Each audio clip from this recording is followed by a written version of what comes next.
Did you know that the megachurch Hillsong, famous for its chart-topping music and vibrant services, is embroiled in a shocking scandal that threatens its very existence? Today, we're going to unveil the dark secrets and explosive controversies that have shaken Hillsong to its core.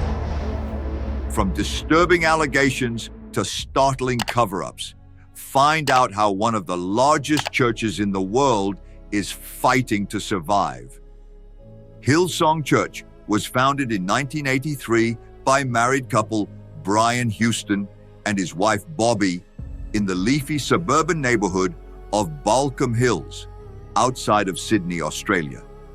Starting in a local school hall, Hillsong, then known as the Hills Christian Life Center, has developed into an evangelical megachurch that helped to pioneer modern Christian worship. Hillsong set itself apart in the early years with high-energy contemporary worship services. Its use of modern music, alongside more traditional evangelistic preaching, helped to make Hillsong a church that grew rapidly. And so, the work of its music ministry grew into a special feature of its international identity. Hillsong worship became a front door for the church, with Hillsong United and Hillsong Young and Free helping believers walk in the freedom that Christ achieved for them. Hillsong's music became successful crossover albums in contemporary Christian music. Some songs, such as Shout to the Lord and Oceans, Where Feet May Fail, became ubiquitous in the repertoires of churches around the world.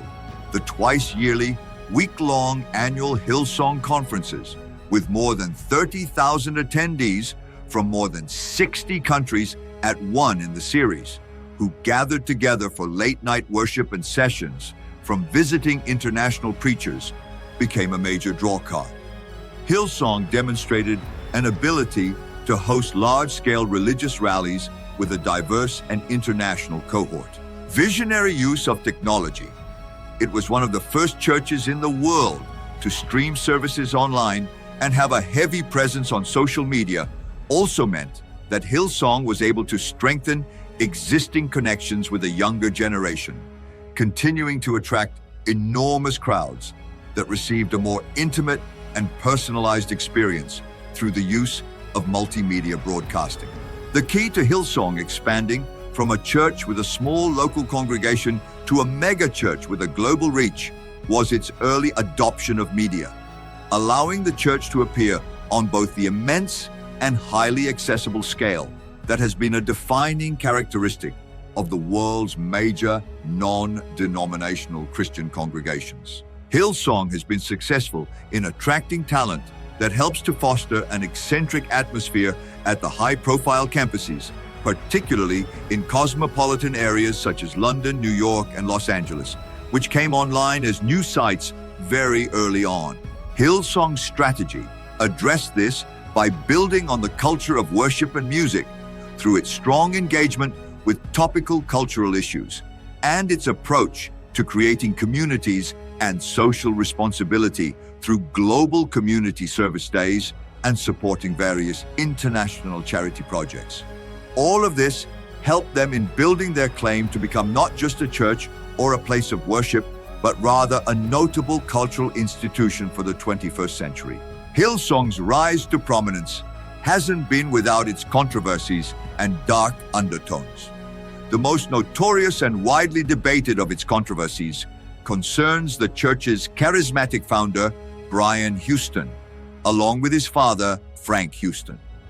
The latter was also a pastor who was accused by numerous men and women of sexual abuse, some of whom were young members of the congregations that he oversaw.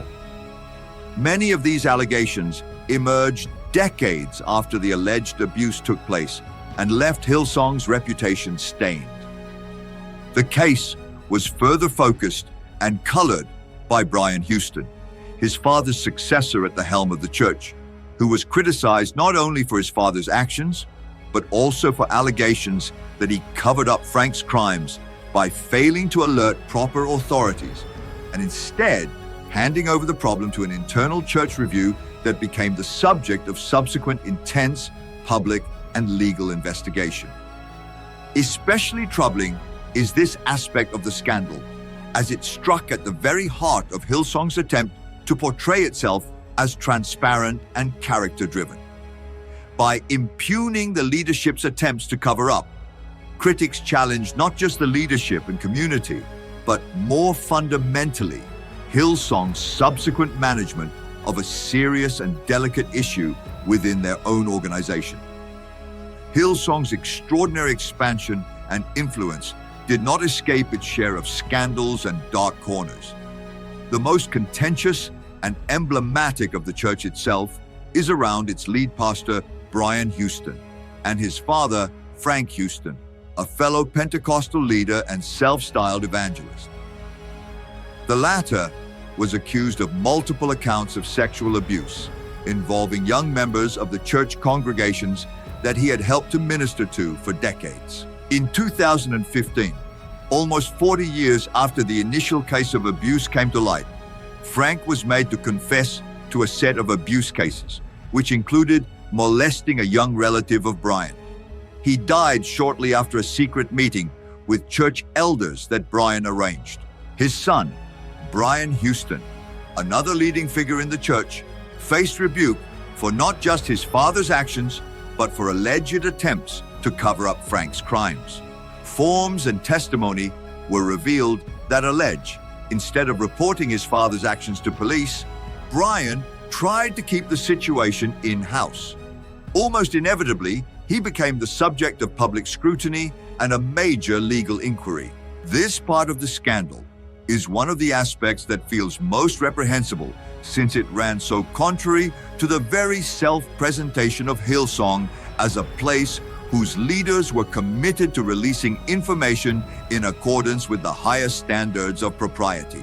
What the cover-up allegations brought to our attention, and what had been brought to Hillsong's attention earlier from within their communion, were fundamental ethical concerns, not only about Hillsong's ethics, but also its leadership capacity, the extent to which Hillsong's leadership trusted itself to deal with serious and sensitive organizational matters. Because of these damning accusations against Frank Houston, over time, it became impossible for Brian Houston's continuing role as the leader of Hillsong. Now, it was Brian's turn to fall from grace. He too was charged with covering up his father's sexual crimes. Not only did this cause a massive scandal within the Hillsong world, it caught the attention of the media and law enforcement all over the world. Consequences were swift and enervating. Brian's judgment and fitness as a leader were put in serious question, and there were intense media spotlights applied. Amid growing pressures, leaks of private financial records showed that Brian and his family were listing properties for sale and were apparently attempting to cash out and liquidate various assets before the onslaught of potential litigation. At the same time, the response from the church was a mixed bag of support and cynicism. Numerous members of the Hillsong community went into a wait-and-see mode, saying they'd give Brian the benefit of the doubt until the evidence was on the table.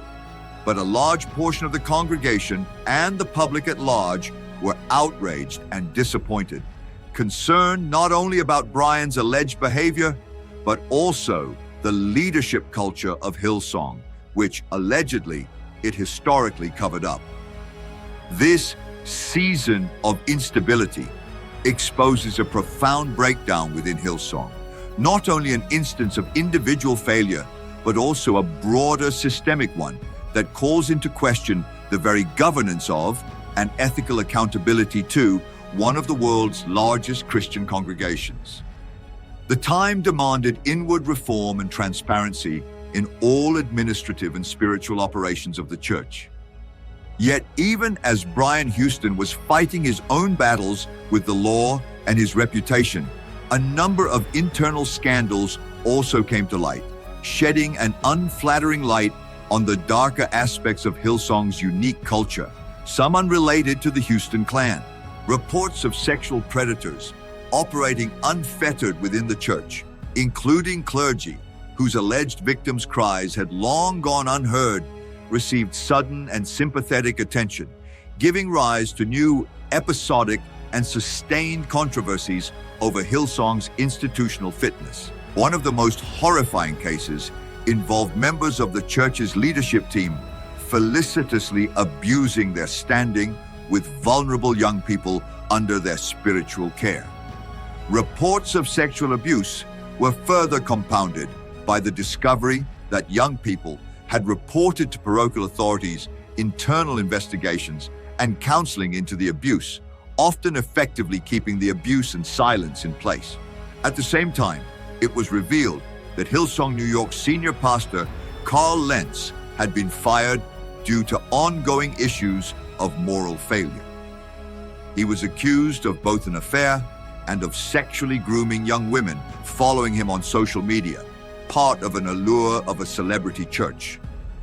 His ouster ignited a larger dialogue about the dimensions of religious leadership in a church that is a godmother of pop culture, and the responsibilities of moral and ethical accountability. But whether these horrific cases and the frequent inadequacy of Hillsong's response to the failings of its own leadership constitute a reputational problem for the brand or a deeper structural problem for the ministry's internal governance is no longer a question that those outside the evangelical bubble can ignore. After all the assertions that God's love and salvation could transform men like Costa, will any amount of reform from within prove enough? Or is the abuse of power and the silencing of victims an intrinsic part of the operational machine? Despite numerous scandals and growing public pressure, Brian Houston attempted a maneuver to resurrect his image and influence, particularly in the United States. Seeking to distance himself from the controversies in Australia, he launched a series of initiatives aimed at reinforcing his position as a renewed spiritual leader committed to change. Brian increased his public appearances, participating in large-scale religious events and delivering sermons in various American cities. These events were carefully orchestrated to showcase a more transparent and responsible face of Hillsong's leadership, attempting to reconnect with disillusioned believers and attract new members to the church. The strategy included a series of sermons emphasizing themes of redemption and restoration, messages that seemed to reflect his own personal journey seeking forgiveness and renewal. However, Brian's attempts to rebuild his reputation met with resistance. Many within the Christian community remained skeptical about the sincerity of his actions, questioning whether the proposed changes were substantial or merely a superficial response to criticism. Additionally, new allegations surfaced regarding questionable practices within Hillsong, including issues of financial transparency and the continued centralization of power. The mixed reception to his efforts in the U.S. highlighted the challenge of regaining lost trust and reforming an institution that many viewed as deeply problematic. Critics pointed to the need for more comprehensive reform, not just adjusting the public image, but truly addressing the structural and ethical failings that the scandals had exposed. He spent much of those subsequent years trying to repair his reputation and riding out Hillsong's growing public scrutiny in clashes with media and journalists, probing the allegations and asking pointed questions about why the church was so slow to act. This usually happened at media conferences or after sermons where the pastor tried to set the record straight. Their evasiveness and often lack of candor in response to these queries only facilitated further criticism and raised the question of whether they were willing and able to alter their practices, or if this was strategic damage control to give the appearance of change where it was not. Some of these exchanges were broadcast live, putting a spotlight on what many interpreted as an effort to keep the issues under wraps. The fallout from the same scandals from Hillsong's parishioners and the public, however, was uneven. While some members remained loyal to their church, maintaining faith in it as a victim of a vicious decline in its reputation orchestrated by wicked deceit and the undying spirit of evil. Others felt deep disappointment and an emotional hurt of betrayal. This schism not only represented a kind of existential crisis of confidence in Houston's leadership, but in Hillsong as an institution. The very public airing, as well as the direct confrontations with the media, shed light on the dire need for transparency and accountability within religious institutions. They also emphasized the sacrifice of Hillsong's ability to operate as a religious community in light of such a crisis of trust and integrity. Do you fully trust the leaders of your faith community?